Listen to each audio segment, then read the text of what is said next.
Hey man, you already know it's your boy BT talking to you, Streetz 945's very own, and you locked into the Singers Room. I ain't a singer, but you know, the ladies love me.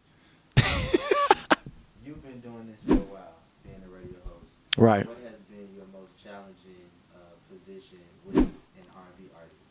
Because you work with hip-hop artists all the time. Right. When you with R&B, obviously, you think that, oh, it's probably going to be a little easier. It's Mm-hmm. not as much. What was one of the times that was real difficult for you? You don't have to name the person. As far as interviewing the R&B artists, a lot of R&B artists are like introverts. They're very like quiet people. So it's kind of, you got to dig a little deeper to get, you know, information out of them, as far as like when you're asking them questions and you're interviewing them. You know, rappers are just kind of like more, you know, boasty, braggy, you know, they'll talk about anything, but singers are just more like quiet people. So You have a love for R&B, but how do you kind of display that at a hip-hop station? you know, well, first of all, I bring up a lot of records as far as like, you know, when SZA first popped, I was like, yo, this girl SZA, da-da-da, she's about to blow up. And, you know, she had that crossover record with Travis Scott, and I heard the record, and I was like, yo, this record is about to go. So I remember, you know, I came into the radio station, I was telling everybody, like, hey, this girl SZA, and, you know, she did what she did. And then, you know, recently LMA, you know, that booed up, I was like, yo, this girl is about to blow up. I remember her from Instagram, and, you know, so, you know, I always keep my ear to what's going on, you know, with hip-hop, you know, R&B, you know, but that's just kind of how I bring, you know, R&B into the hip-hop station, to kind of let them know, like, hey, this is about to be the next person, you know, on the R&B side. How important is R&B to hip-hop? We see a lot of artists now having a lot of melody, a lot of melodic overtures when it comes to creating music, even for hip-hop artists. So how important is that? Well, R&B is extremely important. You know, R&B, a lot of people don't know, R&B is technically in every genre, whether it's country, everything is so melodic with music nowadays. It's like, you know, that's what people want to hear. You know what I mean? Like, if you even listen to Usher's new album, it's R&B, but it's over trap music. That's all rappers are doing now. They're technically, everybody's an R&B singer at this point. Yeah.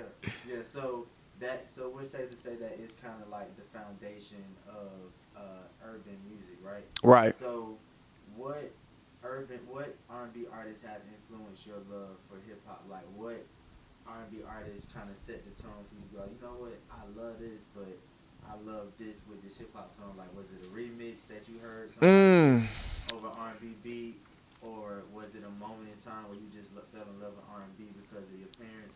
Well, honestly, it's like my parents, like, is the reason why. Like, my mom, my whole family, like, you know, I was raised by women, so like my mom, my aunts, you know, I get in the car, it's R&B, I listen to the radio, it's R&B, and you know, R&B just makes you feel like a different type of way. I feel like, you know, I always say the world would be different if everybody listened to more R&B. I mean, it would. We'll be in a better place if everybody listened to, you know, some old school R&B, you know. Maybe you listen to some Marvin Gaye. Maybe you listen to, you know, Michael Jackson. You know what I mean? Like, Temptations, Five Heartbeats. You know, I can go on. So it's just a message that they have. Yeah, it's just a different type of message and a different type of, you know, vibe when you listening to R&B, you know, because R&B can make you feel so many different type of ways. You know, you can be in love with somebody and you might listen to R&B and it makes you even be more in love with somebody. Or, you know, you could be getting over a breakup and, you know, you might listen to some Usher, like, You Ain't Got a Call, you know, so. What are your top 3 R&B joints to play in the club? Like, you do a lot of hosting. So when you're in the club, what are those 3 songs that you want the DJ to play that's R&B after, like, maybe a long night? I definitely got to play Jacquees, Trip. Okay, Trip remix. That always gets all the girls going crazy. Okay. You definitely got to play, I'll say you definitely got to play like some SZA. Okay. And of course Usher. Like, you got to play some Usher. Gotta play some nice and slow. Like you gotta get the ladies going, cause you know Wednesday night I do R&B Wednesdays, you know, at SL Lounge, and the whole purpose of me doing that is for my love of R&B. I'm like, man, I want to do an R&B club, and that club was just so popping on Wednesdays. And I remember I came in there one night and they was like, oh, BT's here, like, yo, get the mic. And, you know, little did I know, next week I had a job there. Like, yo, we want you to rock this thing every Wednesday. So, and that even came along with me telling the DJs, like, yo, we need to go here. We need to go here with the R&B music. And these DJs are way older than me. They looking like, okay, I'll try this out. But I'll see what happens. And then the girls go crazy. They're like, oh, man, I got to listen to this young dude. So tell me about how you got started in radio. Give me that story. Well, to kind of make a long story short was, first of all, I went to college, and the only reason why I went to college was because I thought that I needed a mass communication degree in order to pursue radio and TV, because I always wanted to do both. And I remember I got an intern position at a radio station in Arkansas, which is owned by the same person that owns Streetz 945.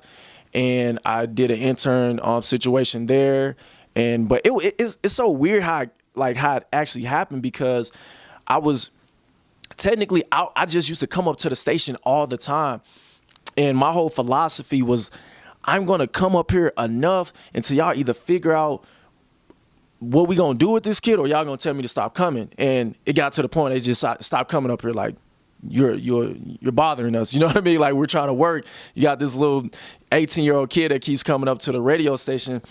And I remember, you know, one time I called, he's actually a mentor of mine now, but I called the program director at the time, and I called him and I cussed him out, and I was like, yo, you won't give me an opportunity, blah, blah, blah. You know, I feel like y'all giving everybody opportunities with me. But I was like yelling at him, you know what I mean? And it could have went either or, you know, but it went the right way. And he said, well, you know what? He said, I never had anybody talk to me like that. And, you know, if you was anybody else, I probably would I would never talk to you again. And he was like, yo, come tomorrow. And then that's when I started radio. Literally the next day, like